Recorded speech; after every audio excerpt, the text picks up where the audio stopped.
Hi. Oh, wow, it's been a hot minute since I've done one of these. Welcome. Hi, I'm Alison Pitt. It's Daily Star Trek Views, now at a new time, same channel though.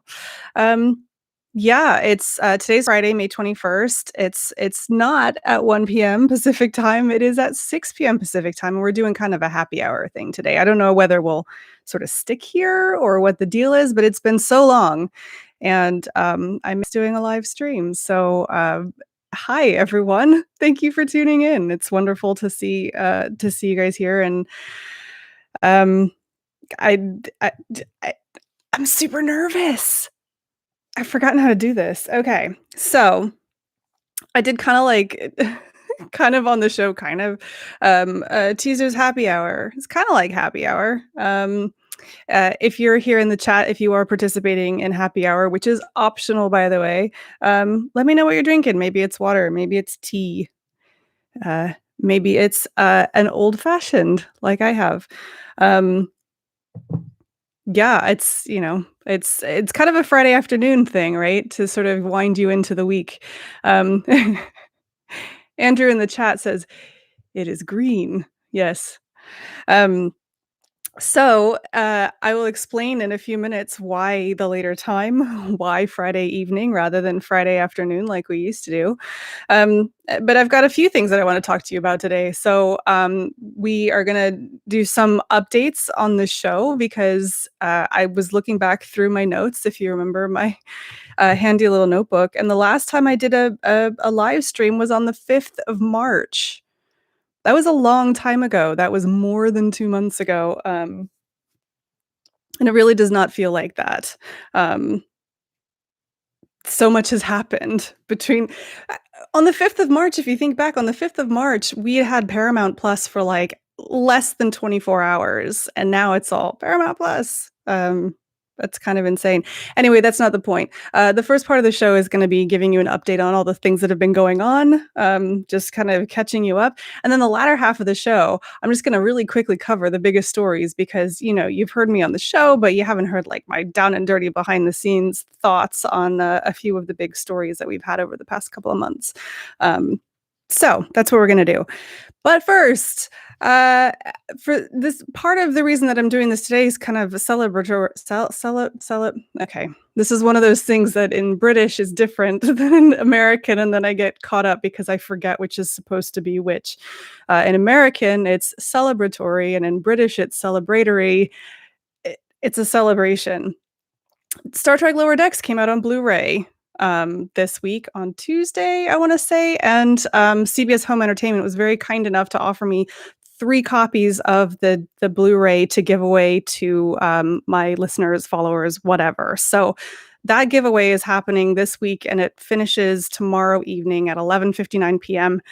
So my show and tell today is this. I'm so excited.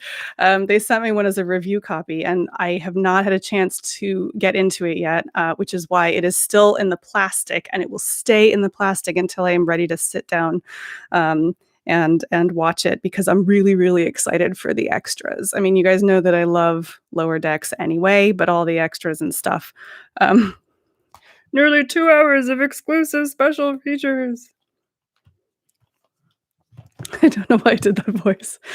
Anyway, so that's my show and tell today. I'm super excited about it, and it's really generous of them to offer them to people. And if you want it on Blu-ray, there's a okay. So if you want to enter, the best place to go is dailystartreknews.com/lower decks, all one word. It's only available to people in the United States, I'm afraid. I'm really sorry for those of you who are overseas, just US people, but you can either enter by joining the newsletter or by retweeting us on Twitter. So it's really easy, and you have another day or so if you haven't already done so. Um, right. That's show and tell. I kind of feel like that was a cheater show and tell. I'm like looking around for other things. I got nothing. So I'll just jump into it. Actually, you know what? I'm gonna have a see who's in the chat. Hi. See, I told you I don't remember what I'm doing. Andrew McCaffrey says he's got a Space Dust IPA from Elysian. That sounds nice. David Powell says, "My Friday afternoon was 3 hours ago, so my double IPA has all been internalized." Nice. Um, oh, Hal, you're not wrong about the Paramount Plus. It's kind of, the other day I was trying to find, yesterday when I was trying to find that clip of Jordy, talking about broccoli, um yeah, I actually had a lot of trouble. I just needed to grab the little piece of audio, and I was looking on Paramount Plus, like, I could not find the episode because I couldn't search for the individual episode, and also, like, in fairness, I use Safari, so it's not always Safari is funny sometimes. The little show more button wouldn't turn up, so every season only had, like, 12 episodes, and I was like, "I know that this is not right." So I actually did have trouble with that. Um Andrew says, "I hope streaming doesn't eventually kill the DVD, Blu-ray extras." I don't think it will, unless it changes to the streaming extras, but I've never really seen anybody do that well, so, you know. Um, Captain Ho says, "Drinking a Spindrift spiked half tea and half lemonade," which sounds really nice, actually. I've not had that. Um, I'm on, like, I don't know if it's my age. I'm on a brown liquor kick. Which is funny, so no one asked for this, but I'm gonna tell you what's in my old-fashioned because I'm quite proud of it. That's, Trader Joe's 14.99 Kentucky Straight Bourbon Whiskey, which is actually my favorite bourbon. It's inexpensive, and it has a kick to it, so it's to your taste, I guess, but I like it because I feel like I'm drinking something. But what is in there is the world's most expensive cherry. And if you have not discovered the wonder of the Luxardo cherry, count yourself lucky because once you've had them, you will never ever be able to go back to having normal cherries in an old fashioned. Um, I have literally tried all of the other fancy cherries that we can find at Bevmo, all of them, and none of them are as good as the Luxardo ones, which are normally like $25 for a jar. It's ridiculous. I the body wants what it wants. Anyway, so that's my drink. Um, anyway, waffling on for a little more time than I intended to. I wanna catch you up. I wanna catch you up on all the stuff that's been happening. So, it's funny. So, I wanna reminisce a little bit. 2 years ago, more than 2 years ago, I started this show that, was just a little, 10-minute little thing, and it was I did it to just be a solo endeavor, just something quick and light and easy. And over time, it's grown. The web has grown. Obviously, I've moved into YouTube, and it's now a lot bigger than me. Um, and so we had, as you know, last year around this time, actually, Chris joined us as a writer. So he and I were splitting the writing duties, which sort of freed me up to do some more like planning stuff. And I haven't made a big announcement yet, but I will at some point on the show. We've been joined by Jack Brown, who's our new writer as well. And Jack's settling in really, really well. He's doing a fantastic job, and it's all a little scary for me. Not to make it all about me, but, um, in 2019, I made a show that I could do by myself because I don't always play that well with others. And, um and it got bigger than I could handle, and now I actually don't do, I do some of the writing, I do, bits and pieces, but the bulk of it, what you read on the web now and what you hear in the show, the bulk of it is now done by Chris and Jack. And giving up that level of control is a little bit of that's a step change for me in this show. And it's wonderful. Having them on board, having them on the team means that we can sort of change and adapt and see how things go. It means that we have the time to do things like do giveaways and interviews and things like that. So that's a really big change and just really really great for the show. So if you happen to see Jack around, I don't know if he's here today. I don't think Chris is here either.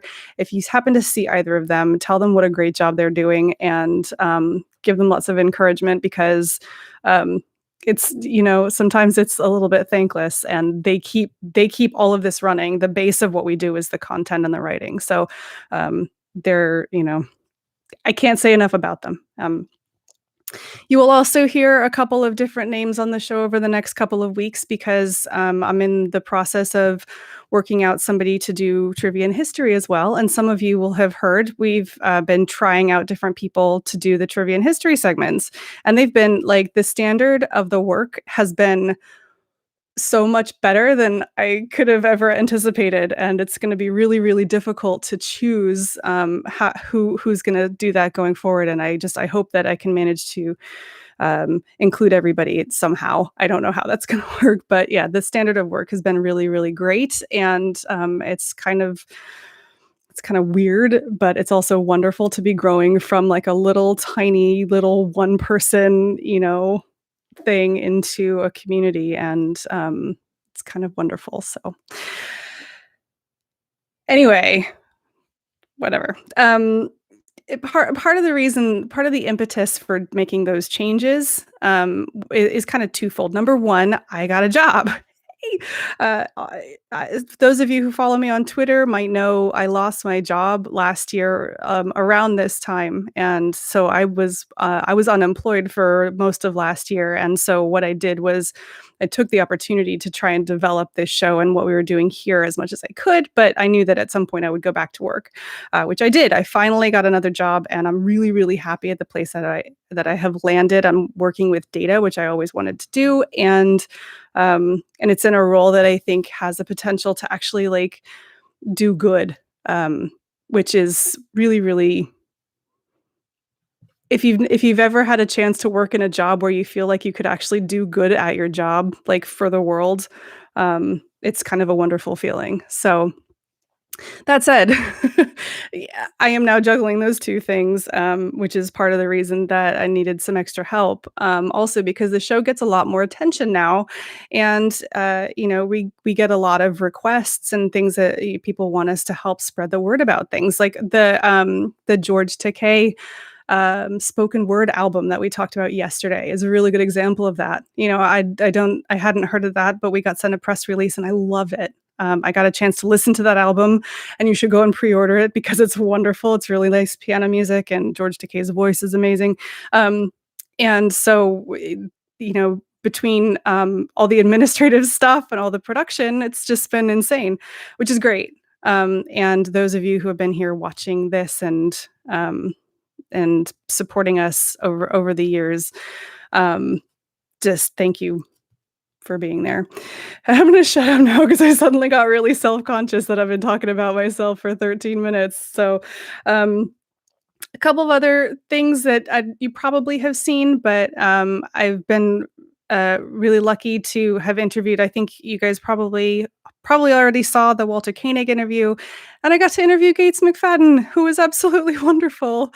And I had to stop myself from being like, "Yeah, I actually met you at a convention a couple years ago," because yeah, I forget which episode here. I've told that story here, but then I didn't want her to know that like I didn't sign up for her. It was it was because Frakes canceled. I didn't want her to know that, but we had a good time, and, it's a really wonderful interview, and I hope that if you've, listened to that you go and listen to her show as well because it's really great. Um, but yeah, in terms of, stuff that's happened since the last time I went live, that's pretty much the rundown.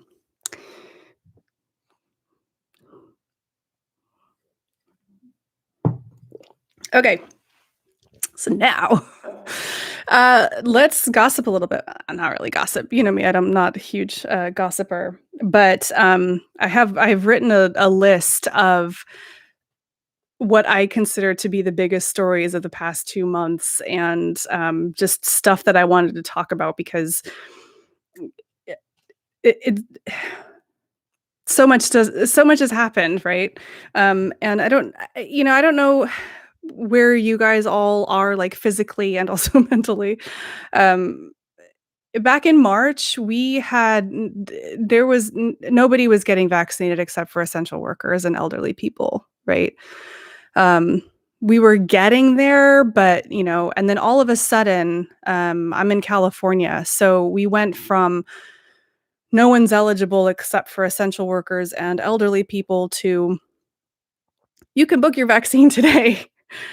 And, coupled with that and the higher vaccination rates, especially in California, things are starting to open up. We went from being really homebound at the beginning of March, end of February, to now thinking about going out. I'm going on a date next week, you know, and that's so exciting.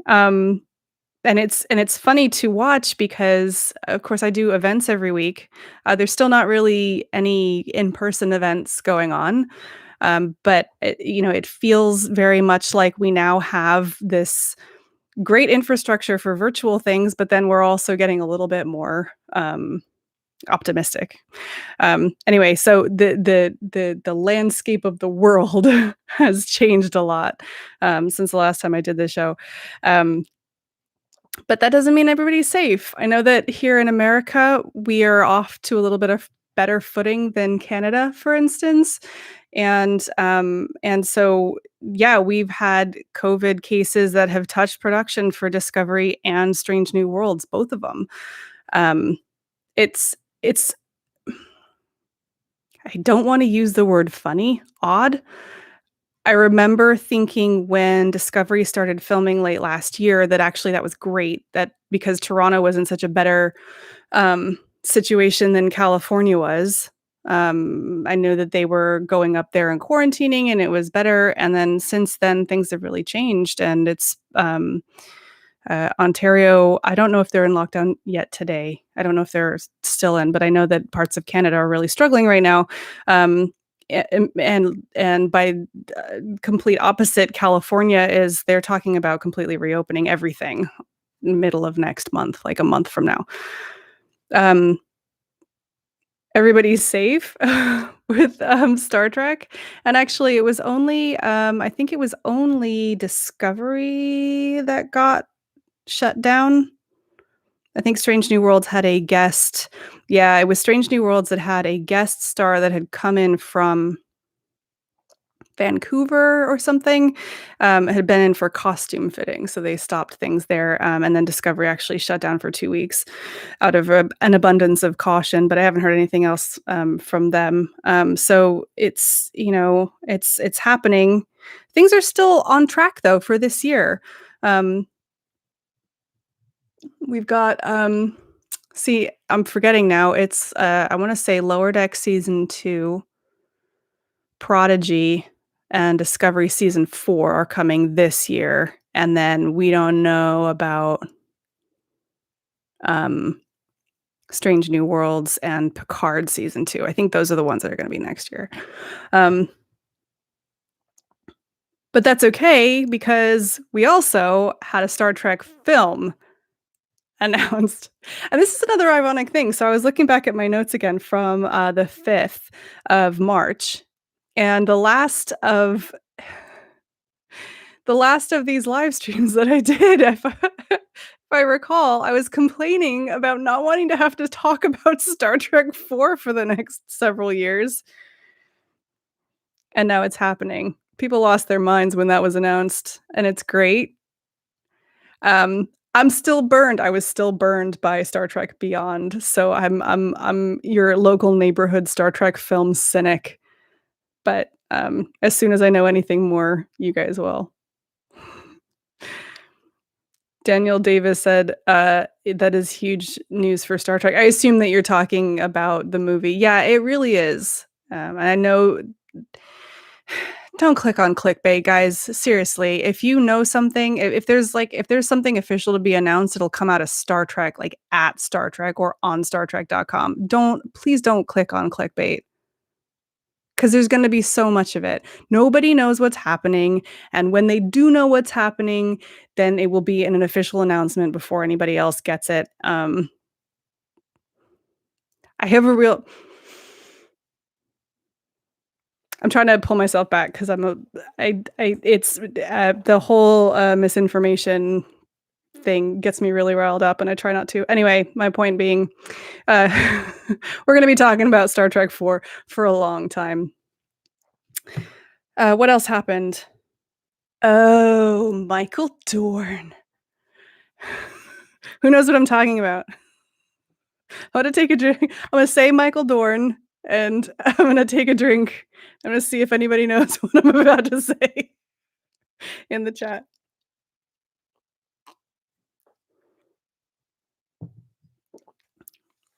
Okay, I think there's probably a lag. I'm gonna tell you a story about Michael Dorn before I actually talk about him.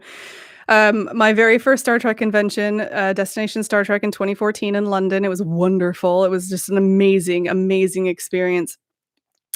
Um, I very nearly physically ran into Michael Dorn. I did not recognize him, and it was like the most embarrassing moment of my life. So my son would have been 8, and my daughter would have been 4 at the time.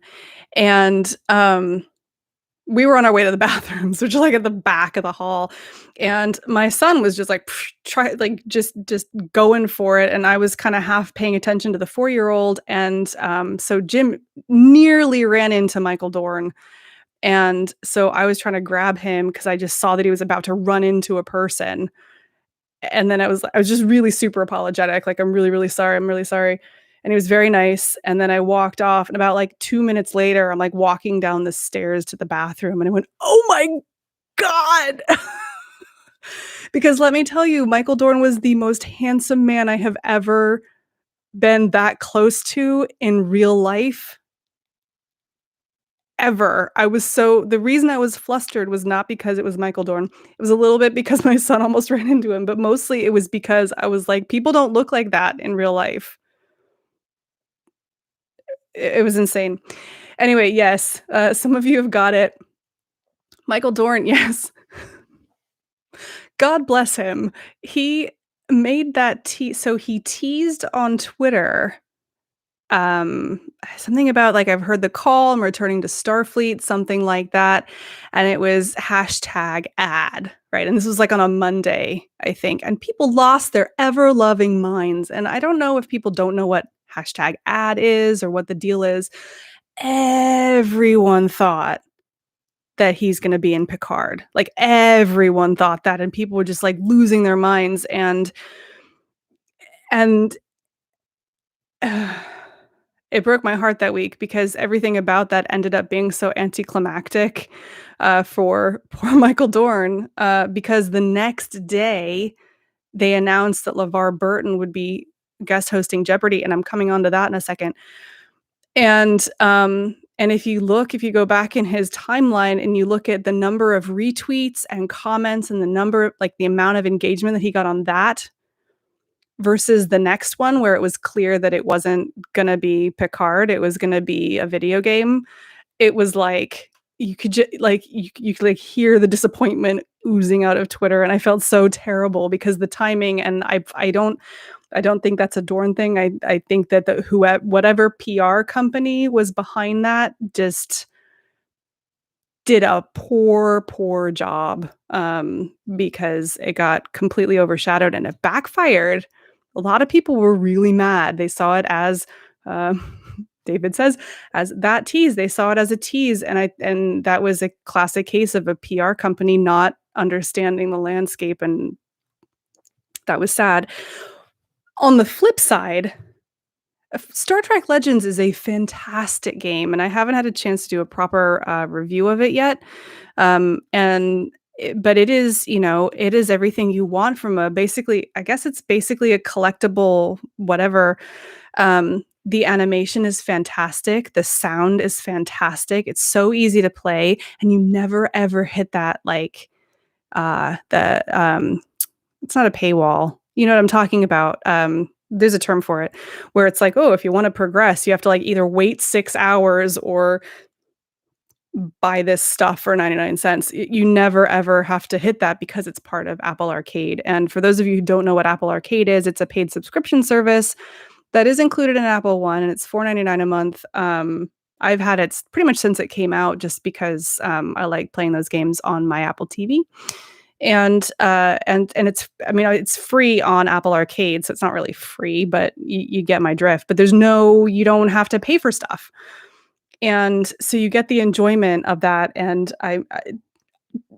Dr. McCoy is my best character. He's my absolute best character. He's the best. And, it's stupid, cheesy things like that. It's a tremendous amount of fun to play, and it's great. It's absolutely fantastic that Michael Dorn is advertising for it. It's a great spot, and it is just so out of touch with Star Trek fans, and I felt terrible for him. Anyway, um, I mentioned LeVar Burton, who, by contrast, has got the best publicity team on the whole freaking planet. And I don't know if that's all him or whether he's hired the smartest people ever, but he is absolutely, like, he's like a pro surfer. He is absolutely riding the current wave of sentiment, like public sentiment, and milking it for absolutely everything it's worth. And it's fantastic. And I could not be happier, because I love LeVar Burton. I think he's just a wonderful person. And the things that he does are genuinely help people. His advocacy for literacy, especially among children and even adults, is just so needed, and it's wonderful. So the background for this is last November, when Alex Trebek passed away. A fan put on a petition on change.org petitioning for LeVar Burton to be the next host of Jeopardy! And it got some attention then. It had some momentum, and then it kind of went quiet. And then it kicked back up into high gear again. LeVar Burton retweeted it, and it just, I mean, I haven't looked at that petition lately, but it was like 250,000 people had signed this thing. Off the back of that, he went on The View. He has been now tapped to be a guest host in July for Jeopardy! And he was recently on CBS This Morning as a guest host, I want to say. And he's got a new, I mean, we are doing, I actually told Jack and Chris, we have to space out the LeVar Burton stories, because I could do a whole week just about LeVar Burton at the moment. It's wonderful for him, and he's doing good, which is something that I can really, really get behind. So if you can, I don't watch Jeopardy! I'm not sure I can. I must be able to watch it on something, but I'm a cord cutter, so I don't have the local stations. That's the last week of July. I want to say tune in, because he can use the support, and he said before very publicly that that's a lifelong dream for him, is to host Jeopardy! And I think he'd be great at it, not just because he's good on TV, but also because the personality that he represents, he's, like I said, he's doing good for people. So my point being, support LeVar, and yeah, cheer him on. I hope he gets it. I would be so, like, this is a stupid thing to say. I'm a little podcaster over here on my corner of the internet. I'd be so proud. I would be so proud to see him up doing that, because that Jeopardy! Is like a whatever. I'm gonna shut up.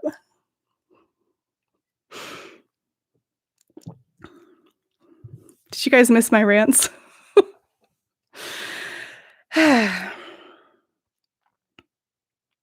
I'm almost to the bottom of my list of stuff that I was going to talk about.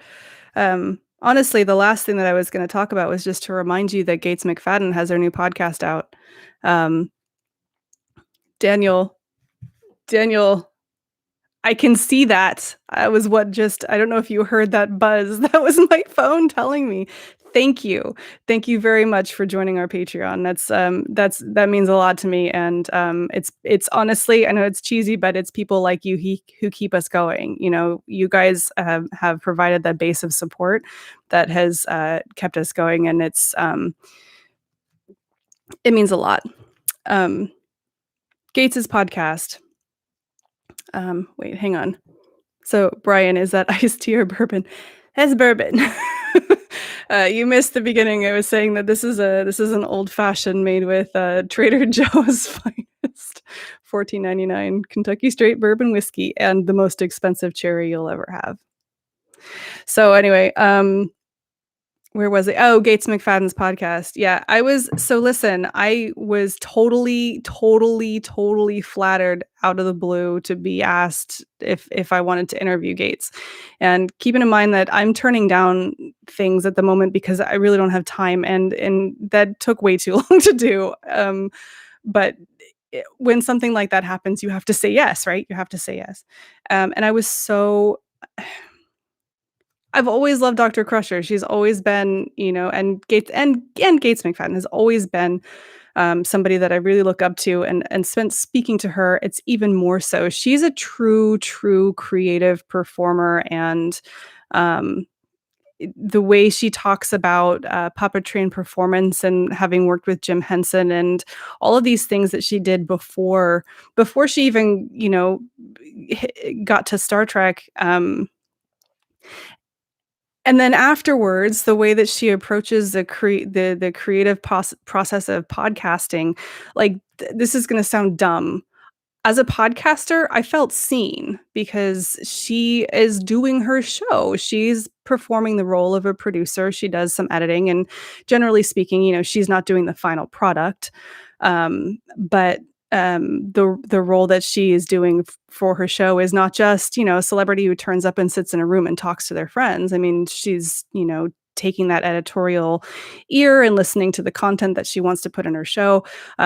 It's her son's music on the podcast, and the way that she talked about tackling that whole project was incredibly impressive to me. And she's 70 and she's still going, and God, she's gorgeous.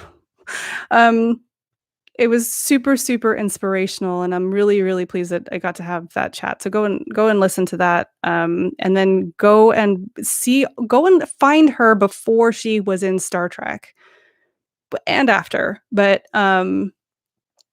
and go and look up her IMDb page and find the other things that she did. I went. Dream Child is entirely available on YouTube. I'm not sure if it's entirely legal. It's weird. I didn't watch the whole thing. I watched parts of it. It's super weird, and it's so cool. It's like old school Jim Henson with the puppetry. Um, I can't say enough about it. What can I say? You're you're getting this behind the scenes view. I don't always talk about Star Trek on the show. Sometimes I talk about other things that is tangentially related. So today, in addition to talking about Star Trek, I've also told you to go and buy George Takei's piano album. It's not his piano album, but you know what I mean. And go listen to Gates's podcast and watch Dream Child. Um, I don't know. Maybe I should change the name of the show. Anyway, that's all on my list. Thank you so much for tuning in today. I don't know when I'm going to be doing another live stream. I'm trying to figure out a way to do that. That's part of the reason that I'm bringing other people onto the show, so I can work out a schedule for live streams again. And so I don't know. I'll let you know as soon as I do. And in the meantime, thank you for being here, and thank you for interacting with the show, and it means a lot. Right. If you, like Daniel, enjoy what we're doing here, please consider supporting the show on Patreon. It's patreon.com/daily Star Trek news. The you're I'm trying to avoid, I say the I say the spiel so much. I'm trying to avoid just saying it rote. But it really does the support that we get from people like you, watchers and listeners, on Patreon covers the foundation of all of our production expenses. It covers, paying people who work on the show. It covers our hosting. It covers all of our other expenses, like the newsletter. If you subscribe to the newsletter, and it's really you guys who provide our base, and then on top of that, we're just trying to keep doing special things on top of that. But it means a lot to me.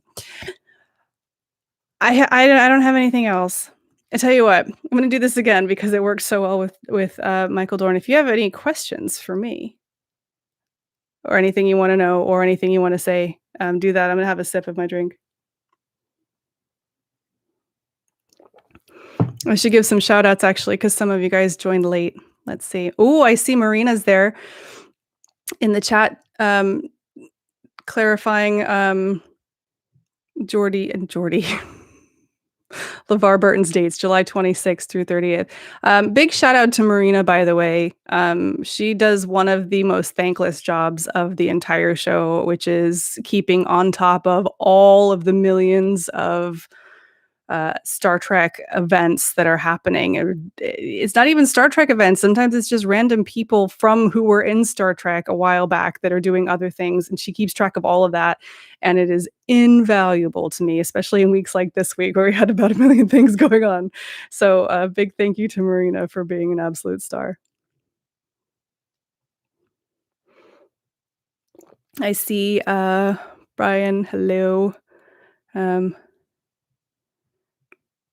Son of a red shirt, did I say hi to you? You always comment on my videos, and I appreciate that. Somebody called Ann Ram, who I don't recognize your name, but I'm glad that you could join us for the last couple of minutes. Oh, God. Listen, okay, so Son of a Red Shirt has said, what's your favorite Star Trek episode, TV series, and movie? I'm going to work backwards. Movie? Just that changes depending on what day it is. If I had to choose, like if you make me choose a favorite movie, I would probably say Star Trek: The Motion Picture, which was not always the case. I mostly slept through it the first couple times I saw it. The reason that it is now probably my favorite, in all cases, is first of all because I am 2 months older than Star Trek: The Motion Picture. I was born in October of 1979, and it came out in December of 1979, and so I feel like we have a common connection. But also, as I get older and as I learn more about what happened behind the scenes and the science fiction landscape at the time, the more that I learn about other science fiction that's held in high regard, it's a really, really, really remarkable movie. The fact that it ever got made in the first place, the fact that it ever started to get made in the first place, and the fact that it ever got completed is just a complete miracle of tenacity and drive and determination, and it's super inspirational. I actually have so this is not the one because there are actually 3 of these. This is I don't know if you've seen that. These are the Voyages by Mark Cushman. There's a series about the original series, and then I have these as well that I'm reading through. That covers the 70s, and it covers everything from sort of I think it covers the animated series, phase 2, and then that lead into the motion picture, and it's all just mind-blowing, and it's just it just doesn't exist anymore. Anyway, that's a very long answer. Favorite TV series, I want to be like highbrow, but I'm not going to be, and it's TNG. I love it. I just want to live there. Favorite episode, I that's really hard. I have a lot of favorite episodes. I would say that, I have a couple of classes of episodes that I particularly like. I like the weird body horror stuff that Brandon Braga does, and I love it. He's done a couple of those in the Orville too, and I love those. Um, I love the stupid ones.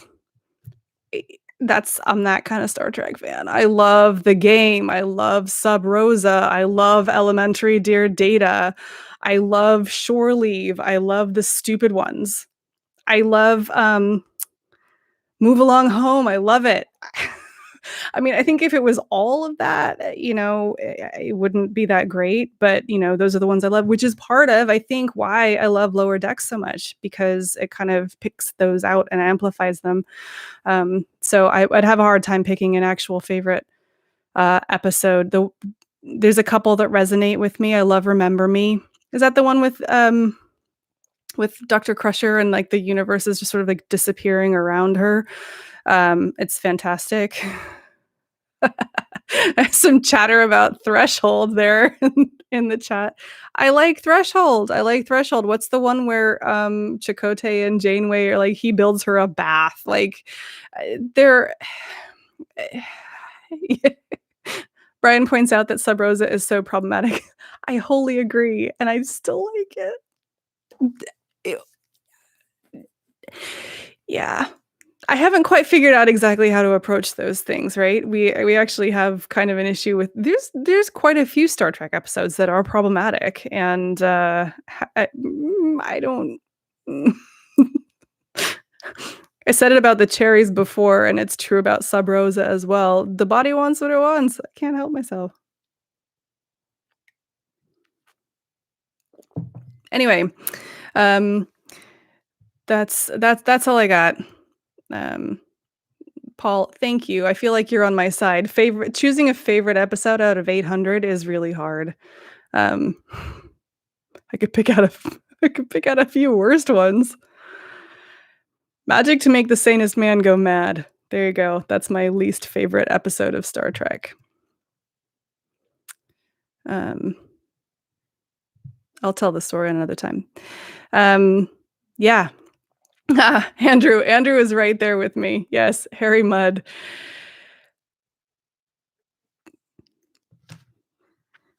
I'm not saying anything. Um, Anyway, thank you again. I'm sorry I've run over, but it's been a long time and, I get excited and, it's fun chatting to people. So, thank you again for joining. I really appreciate it. Don't be a stranger and hopefully we'll get to do this again soon. Don't forget to go and enter because right now there's not that many people who have entered. So you actually have a really good chance. There's 3, I've got 3. And also I forgot to mention, it's not just the Blu-ray. They have character cards for each of the characters. You've probably seen the artwork online. If you go to dailystartreknews.com/lower decks, I've got the artwork there as well. They've got physical character cards. It's a set of 8 that comes with that too. And you've got a really good chance because there's not that many people who have entered. So do it. I don't know how to say goodbye. Have a nice weekend, everybody. Um, yeah, have a nice weekend, and we'll see you soon. I promise. Live long and prosper, everyone. Bye.